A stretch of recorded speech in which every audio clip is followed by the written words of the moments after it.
every moment. It was reckless and we owned it. I'm a savage, classy, bougie. Барлықтарыңызға сәлем. Өткен сұрақ-жауап видеосындағы ең соңғы сұрақ 15-ші сұрақ. Карантиннен сен өзіңе қандай қорытындылар жасадың және карантин саған не әкелді деген сұрақ болған. Осы видеода мен сол сұраққа жауап беретін боламын. Мәселенің басын ашып алайық. Карантин режимі енгеніне 1 айдан аса уақыт болды. Біз өзіміздің күнделікті күйбең тіршіліктеріміздің жартысын жасамаймыз. Көптеген адамдар бұны ауыр өтіп кетер сынақ деп жатады. Ал осы сынақ адамдарға нені үйретті? Жұмыс істейтін адамдар өздерінің бір сарынды өміріне үйреніп қалған. Яғни таңертең тұрып, бет-қолды жуып, содан кейін жұмысқа кету деген сияқты. Және барлығы ауысып кетті. Үйден шығуға болмайды деген заң шықты. Бастапқы 1-2 күн жарайды. 1 апта бізге барлығымызға әдеттегі демалыс сияқты өтті. Ал сосын адамда бір жетіспеушілік сезімі пайда бола бастады. Не істерін білмейтін адамдар өте көп.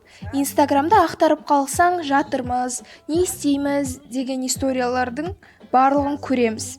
Ондай адамдар уақытын белгілі бір графикке салып үйренбеген адамдар. Ал енді ең бастысы карантин адамдарға не үйретті деген сұраққа жауап берейік. Тиянақты болуға, яғни организованный болуға үйретті.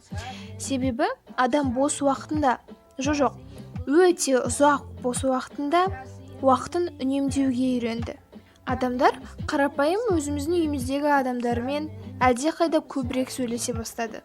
Адамдарға күйбең тіршіліктен бір сәтте бас тарту керек кездің келерін үйретті. Адамдардың өмірді бағалау дәрежесі өзгерді. Қарапайым уақыттың қадірін білуді үйренді. Қарапайым қоқысты алайық.